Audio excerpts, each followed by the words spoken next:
Kailimit po nating malaman o naririnig yung sinabi ng Panginoong Hesukristo. Hindi ako pumarito upang paglingkuran, upang maglingkod. Di ba sabi niya? Hindi ako pumunta rito upang paglingkuran, bagkus upang ako ay maglingkod. At ang maganda po niyan, the truth is, hanggang ngayon naglilingkod si Jesus sa atin.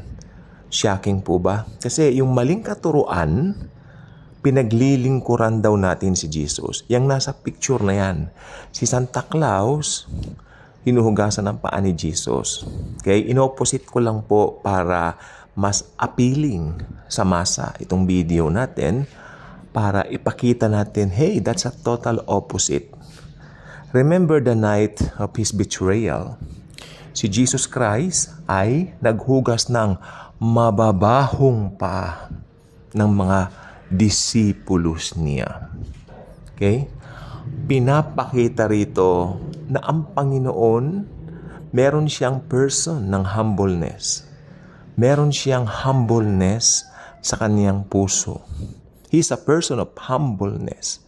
Napakabuti, napakagandang ehemplo, but that humbleness belongs only to Him. Anong gusto kong sabihin? Tulad nung righteousness natin na in-impute lang sa atin, ganun din yung perfect humbleness ni Jesus na yan. Sa Kanya lang po yan.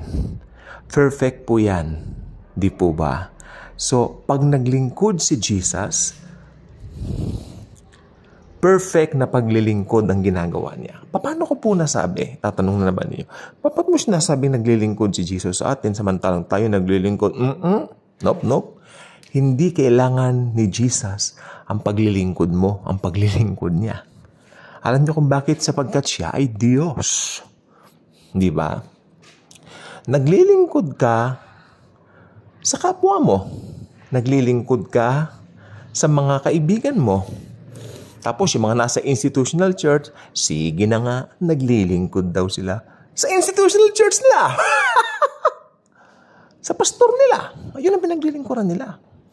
Don't say na si Jesus na pinaglilingkuran nila. Hindi ako naniniwala. Kasi, hindi kailangan ni Jesus ang paglilingkod ng kahit na sino. Ako, itong ginagawa kong ito, naglilingkod po ko sa inyong lahat para marinig nyo ang tunay na gospel. Gospel of grace. Jesus alone. Yun. Ako'y pinadala ni Jesus, tulad ninyong lahat ng mga born-again Christians, kaya hinihintay ni Jesus, mag-start na kayo ng vlog ninyo. This is the easiest right now to reach people.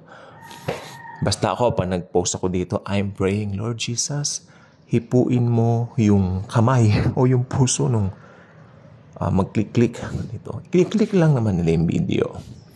Then pag clinic nila, narinig nila, napanood nila, that's it. Bahala na po kayo, Panginoon. Ganun lang po ginagawa ko. Okay? Naglilingkod ako sa kanila. Hindi kailangan ni Hesukristo na Diyos. Siya ay Diyos. God of gods. God of the Milky Way. Hindi niya kailangan ng paglilingkod ng kahit na sino. Siya ang naglilingkod sa atin. Siya ang naglilingkod sa atin hanggang ngayon. Paano? Okay. Paano? Kapag ka may naliligtas na kaluluwa, gumagawa ang Trinity. Di po ba? Pinapangaral mo yung name ni Jesus, sa paraan na yan, naglilingkod siya sa atin. Nagliligtas pa rin siya ng mga tao according doon sa ginawa niya sa cross. Kaya naglilingkod si Jesus. Si Jesus ang tunay na naglilingkod. Di ba? Saving people. Maglilingkod yan. Perfect yan. Okay? Kaya yung pastor, ang dami ko nababasang post, mahalin ang pastor, mahalin ang... Mas maganda sabihin, love your brothers, love your sisters, love the brethren. Yan ang nasa Bible. Sige, bigyan niyo ako ng isang verse, love your pastor. Sige nga, bigyan niyo ako isang verse. I-comment niyo sa baba, okay? I-comment niyo sa baba. I will wait. Alam niyo, abutan na kayo ng rapture, wala kayo makikita, believe me. Wala. Love your pastor, bring Kawawa itong babaeng deceive na deceive. Nagbibigay ng malaking halaga doon sa pastor na yan, family friend po namin. Family friend namin. Deceive na deceive siya. Until such time, ang laki ng kanyang pagkadismaya sapagkat itong pastor na kanyang, ewan ko, na talagang halos sambahin niya na dahil pastor nga raw niya, ganun-ganon, nahulog ngayon sa kasalanan. Tinanggal nila sa pagkapastor. Wala naman sa Bible yung may isang tatayo na kung tawagin ni pastor tapos imamanipulate niya at kukontrolin niya ang congregation eh. Hindi po kanya na nasa Bible. Lang nasa Bible po, lahat tayo magkakapatid. Pantay-pantay ang anointing natin. Kaya naglilingkuran po tayo sa bawat isa. We don't serve Jesus. We serve each other. Basahin niyo po sa Bible yan. Hindi po ba? Si Jesus perfecto. Ba't naman nakakailangan ng paglilingkod mo? Di ba? Gusto ka niyang mahalin, ibigin, i-bless. Yun. Para pag bless ka, maglilingkod ka sa kapwa mo. Paano ka mag-minister sa kapwa mo? Share them the good news. Araw-araw ang dami mong nakakasakay sa bus. Mga ka-opisina mo ba, ligtas na. Yung mga kamag-aral mo, kung ng estudyante ka o pupil ka, ligtas na pa sila. You can start by sharing them the good news. Bumili ka ng mga New Testament sa Shopee, kamumura. Mga Tagalog na Bible. So you can, di ba, magpalabas ka rin ng pera mo. Ako po talagang bumibili ng mga Bible sa Shopee, maramihan po. Namimigay ako. Ministry ko yan. Di ba? Pero hindi ko pinagmamalaking pinaglilingkuran ko ang Diyos. Pinaglilingkuran ko si Jesus. Hindi. Pinaglilingkuran ko ang mga tao para makakilala kay Jesus. Hindi kailangan ni Jesus ang paglilingkod natin. He's perfect. Lalo na yung mga nangangaral ng tithes. Hindi kailangan ng Panginoong Jesus ang kwarta ninyo. Dahil hindi naman niya inuutos na mag-tithe sa mga Kristiyano. Ako shock na shock. Sabi nung isa, hinuli ko yung isa pero syempre dati nandun ako sa institutional church. Naalala ko, pastor, ako. Meron nakalagay dito kasi sobre ninyo kako. Nakalagay doon. Tithes. Okay. Tapos susunod na guhit. Offering. Bakit magkaiba yung tithes at offering? Oo. Magkaiba yung tithes and offering. Nakalagay tithes sa taas, offering sa baba. Tapos pledge sa baba. Meron pang pledge. 3 yung guhit. Na i-feel mo. Yung isa, nagbibigay libo-libo doon sa 3 yan. Siguro 5,000 kada week. Oh my God. Ako. Na-deceive sila. Tapos makikita mo yung lifestyle ng pastor na yan. Ay, naku po, mahirap na po magsalita. Okay. Hindi kaya ng sikmura ko yan. Maniwala kayo sa akin. Kahindik-hindik. At wow. Pumunta kami ng iba't ibang places. Makikita mo maraming kawawa. Tapos sila ganyan.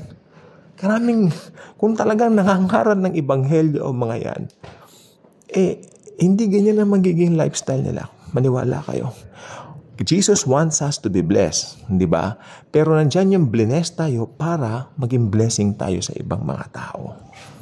Wala yung sakim. Wala yung tipong, hey, akin lang to. Di ba? Ako to eh. Ako lang. Hindi. We are blessed to be a blessing. He blessed us to be a blessing sa ibang mga tao. Dumidilim na po 6:10 na pala. Pero medyo may araw pa, no? Siguro papunta na tayo sa summer, kaya gano'n. So, ayun, naglilingkod tayo. Patuloy tayong maglingkod kasi yung iba may mali silang kaisipan. Ang Kristiyano naglilingkod sa simbahan, sabi nila. Paano maglingkod? Tanungin mo sila. Naglilingkod ako. Meron akong katungkulan, meron akong ganito, ganyan. Sabi niya, siya raw yung nag-prepare ng ofertory. Siya yung nag-assign ng mga tatayo sa pulpit. Siya yung naghahawak. Siya yung naghahawak nung pagkumunyon ni pastor. Mga tipong mga ganyan na mga man-made religion. Hindi po paglilingkod sa Panginoon yan. Hindi paglilingkod kay Jesus. Paglilingkod yan doon sa pastor, doon sa tao. Nagoyo po kayo, sorry. Sakit sa puso, ano po? Totoo yan. Pero kung gusto niyo lumaya, well, feel free to be free. Ay, ngayon ko nang gusto kong kantahin yung kanta ng Queen. Baka Maka-copyright claim. Wag na po, di ba? So, naglilingkuran tayo. Kaya kung hindi ka pa kayo subscriber sa channel na ito, I invite you to do so. Click the notification bell. Share this video. Mahalaga po ito. Share Jesus. Thank you. And Jesus truly loves us all.